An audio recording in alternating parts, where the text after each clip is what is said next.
ఒక సీనియర్ మినిస్టర్గా నువ్వు ఒక మాట అన్నావు, మాకు సర్వే రిపోర్ట్లు ఉన్నాయి, కాంగ్రెస్ పార్టీకి 2 సీట్లు కూడా వస్తలేవు. నారాయణపేటలో రేవంత్ రెడ్డి గారు ముఖ్యమంత్రి గారు ముఖం చూస్తే అర్థమైపోయింది. ఇంకేమో అన్నాడు దాన్ని, ఈ లిల్లీపిట్ గారు ఏమో అంటున్నాడు కదా, లిల్లీపుట్ గారు ముఖ్యమంత్రి గారు అన్నాడు. నీలాంటి పాస్పోర్ట్ దొంగలు దొంగ పాస్పోర్ట్ వేసుకొని అలాంటి బొంబాయిలో తీసుకొచ్చి రేవుల దగ్గర వదిలిపెట్టి డబ్బులు దోసుకొని నీలాంటి వాడు ముఖ్యమంత్రి అయినప్పుడు ఆయన కొట్లాడి ఒక రైతు కుటుంబంకి వెళ్ళొచ్చి ఇలా ఇండిపెండెంట్ జడ్పీటీసీ అయి ఎమ్మెల్సీ ఇండిపెండెంట్ అయ్యి ఎమ్మెల్యే ఎంపీ అయి ముఖ్యమంత్రి అయిన నీలాగా చిల్లర దందాలు చేయలే. ఒక్క సీటు తెచ్చుకో కేసీఆర్ని ఛాలెంజ్ చేస్తున్నాను నేను. ఒక్క సీటు ఎన్ని డబ్బులు కుమ్మరించి వెంకటరామరెడ్డి పెట్టి 1000 కోట్లు పెట్టినా నువ్వు మెదక్ కూడా గెలుస్తలేవు. మాకు ఉన్నది పోటీ బీజేపీకి మధ్యలోనే. బీజేపీ కూడా పెద్ద మేనిఫెస్టో ఇచ్చిండు. 10 ఏళ్ళు ఉన్నది, 10 ఏళ్ళల్లో మోడీ ఏం చేయలేదు, మళ్ళీ మేనిఫెస్టో రిలీజ్ చేసిండు.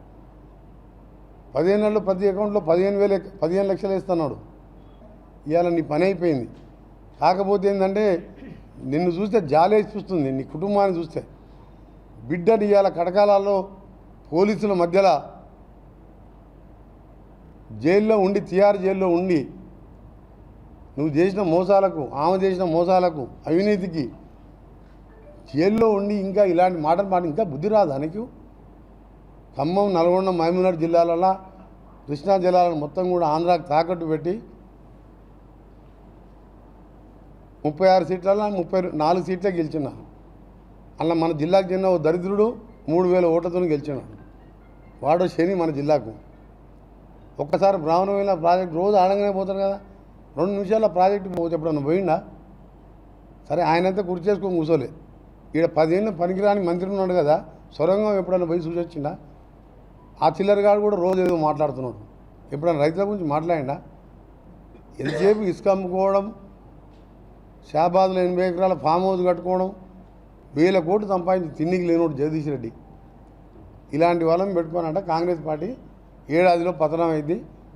రేవంత్ రెడ్డి ముఖం చూస్తే అర్థమైపోయింది, ఆయన ముఖం చిన్నపోయింది.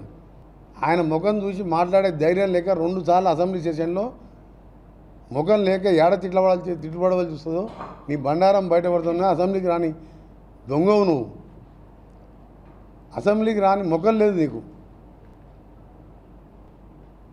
రేవంత్ రెడ్డి కాదు, కోమటిరెడ్డి వెంకరెడ్డి గారి గురించి రోజు మీరు మాట్లాడినా ఎవడు నమ్మడు. నీ దోపిడి దొంగ ఉదాహరణ తయారు చేయలే. ఏం మాట్లాడుతున్నా అక్కడ అలా అడ్వకేట్లు కానీ వాళ్ళు ఎప్పుడప్పుడు ప్రెస్కి వస్తే నా జడ్జి కూడా కోప్పడ్డాడు. ఒకరోజు నా కొడుకు ఎగ్జామ్స్ ఉంటున్నారు, ఒకరోజు నాకు బీపీ ఎక్కువైంది అంటారు, ఒకరోజు స్టార్ క్యాంపెయిన్ కాబట్టి క్యాంపెయిన్ చేయాలి బెయిల్ అన్నారు. మొత్తం దోసుకున్నట్టు సూత్రధారి పాత్రధారి ఆమె అని చెప్పినాక ఎట్లా సిగ్గొస్తలేదు అర్థమవుతలేదు. కేసీఆర్ గారికి ఎట్లొచ్చి ప్రచారం చేస్తున్నాడు. 12-13 సీట్లు పెట్టుకున్నాం, 15 మిషన్ మా టార్గెట్. 12-13 సీట్లతోని ఇలా పార్లమెంట్లో గెలుస్తున్నాం. ఆ తర్వాత 3 నెలల్లో బీఆర్ఎస్ పార్టీ దుకాణం బంద్ అవుతుంది, ఆ పార్టీ ఉండదని చెప్పి నేను ఖచ్చితంగా చెప్తున్నా. ఆయన అట్లా మాట్లాడుతుంది కాబట్టి వాళ్ళు ఏం కుట్రలు చేస్తున్నాం మాకు తెలిసిపోద్ది. దానికి డబల్ కుట్రలు చేస్తాం. కుట్రలు చేయం మేము చేసే పనులు చూసే వస్తారు వాళ్ళు. నీ పార్టీని బొందబెట్టేది ఖాయం. నువ్వు చూసుకో, నువ్వు రేపటికెళ్ళి కోమటిరెడ్డి వెంకరెడ్డి ఏందో తెలుస్తుంది. నువ్వు మాట్లాడినావు కదా మాటలు. నల్గొండను ముంచి మా ఏఎంఆర్పి నీళ్ళు రాకుండా, కనీసం లైనింగ్ చేయకుండా, ఇంకా ముఖం లేకుండా మాట్లాడుతున్నావు. మన సూర్యాంపేటకు వచ్చిండు, మన అంతకుముందు నల్గొండకు వచ్చిండు, ముషంపల్లికి పోయిండు. 10 ఏళ్ళ కింద ఆ నాయన ముషంపల్లి 10 సార్లు వస్తాను. పదవికి పోయి ఇంట్లో కూర్చొని ఏడ్చుకుంటా అలా కొడుకుని పంపించింది ముఖం లేక. సొరంగం పూర్తి చేస్తే ఇవాళ బ్రహ్మాండంగా ఉంటుండే కదా మా జిల్లా. అందుకనే మీ అందరి ద్వారా ఒకటే కేసీఆర్కి చెప్పదలుచుకున్నాం, రేవంత్ ఖచ్చితంగా బీజేపీలోకి పోతున్నాడు. ఈ మెంటల్ అయింది ఆయన కొడుకులకు, తండ్రి కొడుకులకు, ఆ బామ్మర్దికి కొంచెం కూడా ఆ కవిత జైల్లోకి పోయేసరికి మెంటల్ అయింది. ఎట్లా 2 ఏళ్ళు బెయిల్ రాదు, మేము కూడా పోతాం ఫోన్ ట్యాపింగ్లా, కాళేశ్వరంలా, యాదాద్రిలా. మనోడు కూడా పోతాడు, మన జిల్లా వాడు కూడా అన్న లోపలికి బెయిల్ వచ్చేది ఉన్నది. 50,000 కోట్లకు పెంచింది దాన్ని, 29,000 కోట్లకు నామినేషన్ మీద BHELకి ఇచ్చిండు. అది ఇస్తానికి వీలు లేదు. 5 లక్షల కంటే ఎక్కువ టెండర్ పెట్టాలి.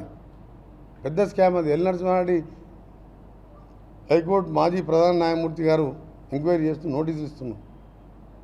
అందుకనే చెప్తున్నాం, కాంగ్రెస్ పార్టీ గురించి మాట్లాడినా మరొకసారి మర్యాద దక్కదని చెప్పి మేము తలుచుకుంటే నీ దగ్గర అయ్యారా 7 మంది ఎంపీలకు పోయి సగం మంది మా దాంట్లకు సగం బీజేపీలకు పోయి ఎంపీ టికెట్ తెచ్చుకున్నాం. నీ క్యాండిడేట్లకే దిక్కు లేదు. ఆయనకంట సీట్లు వస్తాయంట, మాకు 1-2 వస్తాయంట. నవ్వు వస్తుంది పొద్దున ఆయన స్టేట్మెంట్ చూస్తుండే. అందుకనే మరొకసారి కేసీఆర్ గారికి చెప్తున్నాం, నీ బిడ్డని బెయిల్ తెచ్చుకునే ఉపాయం చేసి ఈలో కూడా నువ్వు నీ కొడుకు జైలుకి పోతే మా ముఖ్యమంత్రి గారు చెప్పినట్టు డబుల్ బెడ్రూమ్ అనుకున్నాం ఒకటి చెల్లపల్లి జైల్లో కడదామంటే అది సరిపోనట్టుంది. ఎందుకంటే ఈ రావులందరూ పోతట్టుంది. ప్రభాకర్ రావు నుంచి మొదలు పెడితే తారక రామారావు దాకా ఎన్ని డబుల్ బెడ్రూమ్ కట్టాలి, చెర్లపల్లి కొన్ని కట్టాలి, చెంచల్గూడలు కొన్ని కట్టాలి.